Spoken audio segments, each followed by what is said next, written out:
Welcome back, friends. Tonight, we're diving into 3 chilling tales that will leave you questioning what lurks just beyond the veil of the ordinary. These aren't your typical ghost stories. They're eerie encounters and mysteries that defy explanation, proving that sometimes the scariest things happen in places you'd least expect.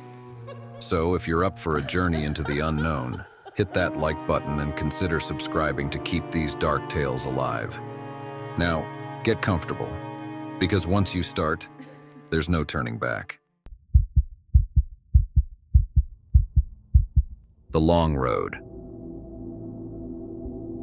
I'd driven through Phoenix countless times as a long-haul trucker, but I'd never taken Route 7. It was a lonely stretch of desert road, winding its way through barren landscapes and abandoned rest stops. Most drivers avoided it, claiming it was a magnet for bad luck. They'd talk about strange accidents, cars that disappeared, even stories of people who'd simply lost their way. But I didn't put much stock in those stories, until the night I had no choice but to take it. My usual route was closed for construction, and my GPS insisted Route 7 was the only alternative. I hesitated, remembering the strange stories I'd heard, but I was already behind schedule and had no other option. The sun was setting as I turned onto the road, casting long shadows over the desert. For a while it was peaceful, almost beautiful, with the orange and pink hues of the sky stretching endlessly over the horizon. But as the last light faded, an odd feeling settled in. The road felt unnaturally still, like the entire desert was holding its breath. My headlights barely cut through the darkness, and the only sound was the low hum of my engine. I checked the time. 8:43 p.m. A wave of unease washed over me, but I pushed it aside and kept driving. A little while later, I noticed something odd on my GPS. The screen flickered, the map shifting erratically before showing a straight line, a single, unending stretch with no intersections or landmarks. Route 7 was supposed to take me directly to Interstate 10, but according to the GPS, I was in the middle of nowhere. I tried resetting it, but the screen froze, the line blinking ominously. As I stared at the screen, a sudden flash of light caught my eye. In the rearview mirror, headlights appeared, blindingly bright and close. The car must have come out of nowhere, because I hadn't seen any sign of it before. It sped up, tailing me so closely I could feel the vibrations through my truck. I flicked on my turn signal, intending to pull over and let it pass, but the car stayed right on my bumper. I slowed down, hoping the driver would go around, but instead they honked, a loud, urgent sound that rattled through the cab. I glanced back, but the headlights were too bright to make out any details. I couldn't see the driver, but I could feel them watching me, their presence pressing in from behind. After a minute, the car swerved to the side, coming up alongside me. I finally caught a glimpse of the driver, a man with a blank expression, his eyes fixed straight ahead. He didn't look at me, didn't acknowledge my presence, just stared forward with a vacant, almost lifeless gaze. He kept pace with me, matching my speed, his car drifting dangerously close. I tapped the horn, hoping to get his attention, but he didn't react. Instead, his expression seemed to shift slightly, his eyes narrowing as though he were concentrating on something far in the distance. Then, without warning, he swerved in front of me, forcing me to slam on the brakes. My truck shuddered to a halt, and I barely avoided rear-ending him. The car idled in front of me for a moment, its brake lights glowing red in the darkness. Then, just as quickly as it had appeared, it sped off, disappearing around the bend. I sat there, my heart pounding, trying to process what had just happened. Part of me wanted to turn around to find another route, but I was too far in. I had to keep going. As I rounded the bend, the road seemed to stretch out endlessly, the landscape growing darker and more desolate.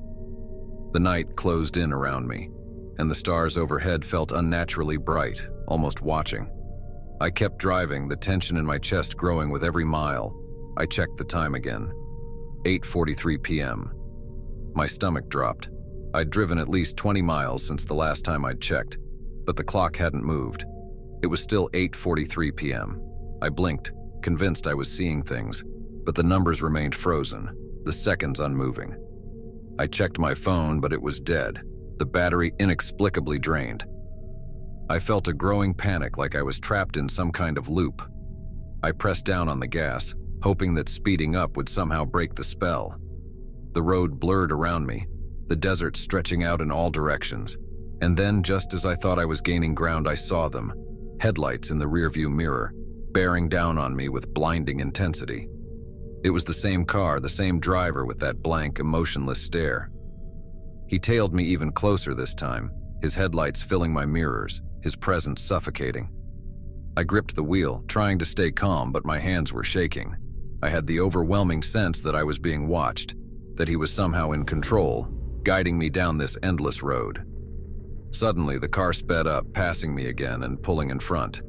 This time, the driver turned his head slowly, his eyes meeting mine in the mirror. There was something unnatural about his gaze, something empty yet all-consuming, like he could see through me.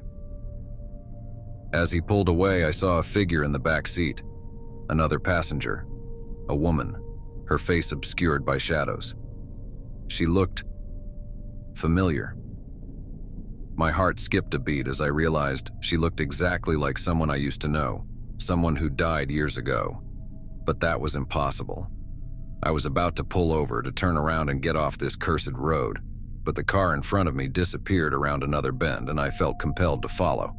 I couldn't explain it, but I needed to know where they were leading me. The road twisted and turned, each bend revealing nothing but more empty highway and distant headlights. I felt trapped, like I was driving in circles, the desert closing in around me. I glanced at the clock one more time. 8:43 p.m. The numbers glared back at me, mocking, as if time itself had stopped. Finally, up ahead, I saw an exit sign. Relief washed over me, and I pressed down on the gas, desperate to escape. But as I reached the exit, the headlights appeared again, this time blocking the road. I hit the brakes, the tires screeching as I came to a stop. The car idled in front of me, the driver's face barely visible through the glare. He stepped out, his movement slow, deliberate. He walked toward my truck, his blank stare piercing through the windshield. I felt a chill crawl down my spine as he reached my door, his hand pressing against the glass. I wanted to roll up the window to lock the door, but I couldn't move, frozen in place. He leaned in, his face inches from mine, and whispered, "Turn around, don't come back." Then he was gone, fading into the darkness. The car, the headlights, all of it vanished, leaving me alone on the empty road. I didn't need to be told twice. I turned the truck around and sped back the way I'd come, heart pounding, every nerve on edge. When I finally reached the main road, I felt like I'd escaped something far worse than an ordinary driver. I looked at the clock. It was 9:15 p.m., but I couldn't shake the feeling that a part of me was still back there, trapped in that endless loop, following a road that went nowhere. And now, every time I pass Route 7, I see those headlights in my rearview mirror, just a faint glow, a reminder of the night I drove into nowhere. The ghost of Granite Street. Working late at night in the historic districts of Portland, Maine is usually quiet. The narrow cobblestone streets and colonial-style buildings are a peaceful reminder of the town's rich history. I work as a night security guard, rotating between sites, making sure no one messes with the old architecture. It's a solo gig, and I've always enjoyed the solitude. That is, until the night I started my shift at the Granite Street building. The Granite Street building was a newly acquired property, built over 100 years ago but abandoned for decades. It had recently been sold to a restoration company aiming to preserve its old charm. I'd heard rumors about the building being haunted, though. Locals told stories of strange noises and figures seen through its broken windows at night. I brushed it off as urban legend, assuming it was an attempt to keep people out.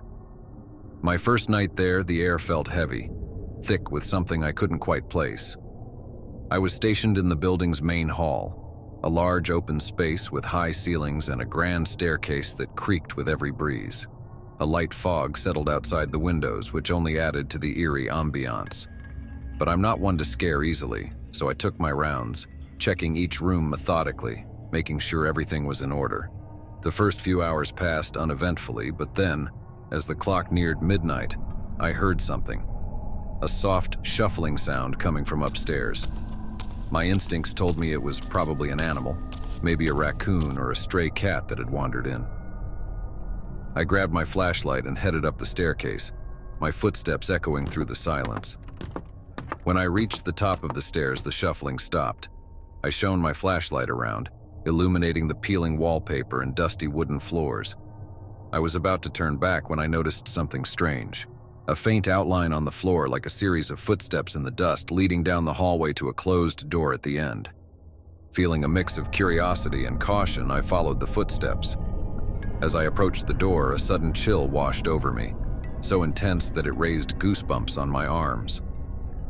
I hesitated, my hand on the doorknob, before finally turning it and pushing the door open. The room beyond was empty, but a strange smell hung in the air, a mix of old wood and something faintly metallic, like rust. My flashlight swept over the walls, revealing faded wallpaper and an old photograph hanging crookedly in a cracked frame. I stepped closer, examining the photo. It showed a young couple, dressed in clothes from another era, standing stiffly side by side. The man had a stern expression, his eyes intense, while the woman's face was softer, though there was a sadness in her gaze that made my chest tighten. I couldn't shake the feeling that something in the photo was watching me. I backed away, intending to leave, but as I reached the doorway, I heard a voice, a whisper, so soft it was almost inaudible. "Please, don't go." I froze, my heart pounding, and turned back, but there was no one there. The room was as empty as before, yet the air felt heavier, as though someone were standing just behind me. I quickly left, shutting the door behind me, telling myself it was just my mind playing tricks. The rest of the night passed without incident, but I couldn't stop thinking about that room, the photograph, the whisper. When my shift ended, I mentioned it to the property manager, a woman named Ellen who'd lived in Portland her whole life. Her face went pale when I described the photo. "That sounds like the McAllisters," she murmured, glancing nervously toward the building. "They lived there, but that was decades ago." Ellen explained that the Granite Street building had once been a boarding house, and the McAllisters were one of its earliest occupants. The story went that Mr. McAllister had been a stern, controlling man who kept his wife, Margaret, isolated. People whispered that he was cruel to her, keeping her locked up in the room where I'd found the photograph. After he died under mysterious circumstances, Margaret vanished, and her fate became one of Portland's oldest unsolved mysteries. Despite the unsettling history, I returned to the Granite Street building for my next shift. I'd convinced myself it was just a story, and I wasn't about to let an old legend get in the way of my job. But as I stepped into the building that night, a familiar chill greeted me, and the whisper from the night before echoed in my mind. This time, as I patrolled the building, I felt drawn to the upstairs room where I'd found the photograph. I tried to ignore the urge, telling myself it was just a story, but eventually I gave in and made my way up the stairs. When I reached the door, I found it slightly open, though I was certain I'd closed it the night before. Taking a deep breath, I pushed it open and stepped inside. The photograph was gone. In its place was an old, worn book lying open on the floor, as though someone had dropped it in a hurry. I knelt down to pick it up, noticing that the pages were filled with handwriting, faded but still legible. It was a diary. Margaret's diary. As I read through the entries, my heart pounded. Margaret wrote about her isolation, her longing for freedom, and her fear of her husband. She mentioned strange dreams, dark shadows that seemed to watch her from the corners of the room, and whispers in the night that promised her freedom. But then, in the final entry, her handwriting changed, becoming frantic, almost desperate.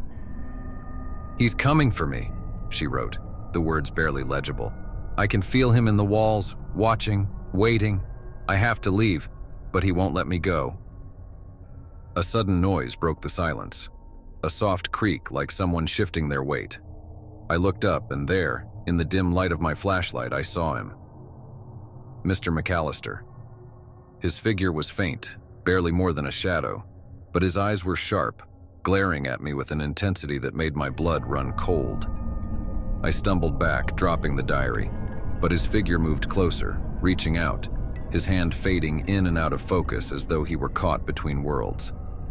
I felt a suffocating pressure, like the air itself was closing in around me and the wall seemed to pulse with a dark, rhythmic beat, almost like a heartbeat. And then I heard it. The same whisper as before, but louder, filled with urgency. "Help me. Don't let him keep me here." I didn't hesitate. I turned and ran, nearly tripping over myself as I bolted down the stairs. The building seemed to groan, the walls shuddering as though something dark and malevolent were chasing me, pressing in, refusing to let me escape. I made it outside, gasping for breath, my heart racing as I looked back at the building. For a brief moment, I saw a figure in the upstairs window. A woman, her face pale, her eyes wide with a silent plea. And then she was gone, leaving only the empty, dark window. I reported what I'd found, though no one believed me. The diary had vanished, and the property manager, Ellen, insisted the photograph was never there. But every time I pass by the Granite Street building, I feel a strange pull, like someone is watching from the windows waiting. And sometimes late at night when the wind is just right, I hear that same whisper, carried on the breeze. "Help me. Don't let him keep me here." The missing girl. Working as a private investigator in Missoula, Montana is usually straightforward. Most of my cases are about finding cheating spouses or tracking down someone who skipped town with unpaid debts. But last winter, I took on a case that still gives me chills. It was late December when I got a call from a woman named Jean Martin. Her 14-year-old daughter, Sarah, had gone missing 3 weeks earlier, and despite the police's best efforts, there were no leads. Desperate, Jean had turned to me, hoping I could uncover something the authorities missed. I agreed to take the case, although I had little hope of finding anything new. When I visited Jean's house, the place felt heavy, as if sorrow hung in the air. Jean was pale, her eyes red-rimmed from lack of sleep, her hands shaking as she handed me a photo of Sarah. She was a cheerful girl with bright eyes and a wide smile, looking every bit the innocent teenager. Jean insisted that Sarah had always been responsible, never sneaking out or getting into trouble. "She just disappeared," Jean said, her voice trembling. "She was in her room, and then she was gone." I started by interviewing neighbors and friends, but no one had seen anything suspicious. I combed through her social media, talked to teachers, even contacted a few of Sarah's friends who were more open with me than they'd been with the police. Every lead fizzled out, leaving me with nothing. Then, on the 7th day of my investigation, something strange happened. Late at night, as I was going over the case notes in my small office, I heard a faint sound, like a voice, coming from the corner of the room. I brushed it off as my tired mind playing tricks, but as the hours wore on, the voice became clearer, a soft, desperate whisper. "Help me." I froze, my heart pounding. The voice was faint, like it was coming from a great distance, but it was unmistakably a young girl's voice. I looked around, checking my phone, my laptop, anything that could explain the sound, but there was nothing. I told myself it was just exhaustion, but the voice stayed with me, haunting my thoughts.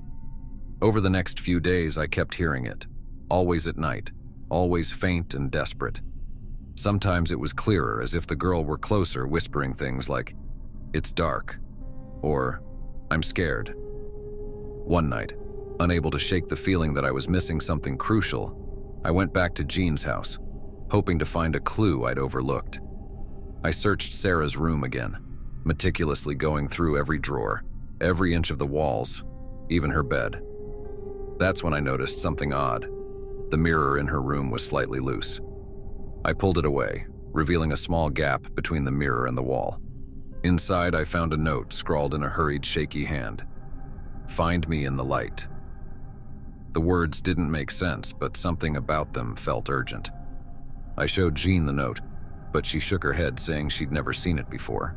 The cryptic message only added to the mystery, fueling my determination to uncover the truth. That night, as I lay in bed, the whisper returned louder than before. This time, it was more than a voice. It was an image. In my mind, I saw a place, dark and cold, with walls of damp stone, like an old basement. I could feel the chill, the darkness pressing in, and the overwhelming sense of fear. I jolted awake, drenched in sweat. The image seared into my mind. I knew I had to find that place. The next morning, I visited the police station and requested access to Sarah's case files, hoping to find any mention of basements or old buildings where she might have been taken. They were reluctant to let me see much, but I managed to get a map of abandoned buildings in the area. After hours of searching, I found one that seemed to match the image in my mind. A rundown cabin in the woods on the outskirts of town. Armed with nothing but a flashlight and a crowbar, I made my way to the cabin. The snow crunched underfoot, and the wind was biting, but I pressed on, driven by the desperate urgency of Sarah's voice still lingering in my head. When I reached the cabin, it looked like it hadn't been touched in years, the wood rotting, windows broken. I entered cautiously, the air thick with dust and decay. The place was empty, the floors covered in debris, but I noticed a trapdoor hidden beneath an old rug. My pulse quickened as I pried it open, revealing a narrow staircase descending into darkness. I shone my flashlight down the stairs, revealing a cold, damp basement lined with stone walls, just like in my vision. Taking a deep breath, I climbed down, the cold air biting through my jacket. At the bottom of the stairs, I found a small makeshift room with a single mattress on the floor. And there, lying on the mattress, was Sarah, barely conscious, her face pale and thin. She looked up as I approached, her eyes filled with fear and relief. "You found me," she whispered, her voice weak. I wrapped her in my coat, helping her to her feet, and we made our way back up the stairs. As we emerged into the fresh air, she clung to me, shaking, tears streaming down her face. The police and an ambulance arrived shortly after, and Sarah was taken to the hospital. They said she was malnourished, dehydrated, but otherwise okay. The police later discovered that a drifter with a history of violence had been living in the cabin. They found him hiding a few miles away, and he was arrested. As I watched Sarah reunite with her mother, a sense of peace washed over me. But I couldn't shake the feeling that I'd been guided by something beyond my understanding. Sarah never spoke about what happened in that basement or how she survived, and I didn't push her for details. But every now and then, when I'm alone in my office late at night, I still hear that voice, a faint whisper, like a reminder that I was meant to find her. And sometimes in the silence, I feel like I'm not alone, as though the girl's spirit or something else still lingers, watching, waiting, reminding me of the night I answered a call from beyond the grave. Thank you for joining us tonight, friends. Remember, the shadows hold more secrets than we can ever uncover, and sometimes, curiosity can lead us to places better left unexplored. If these stories left you with a chill, don't forget to like the video and share your own experiences in the comments. And of course, if you're brave enough to come back for more, hit subscribe. Until next time, stay safe and keep your lights on.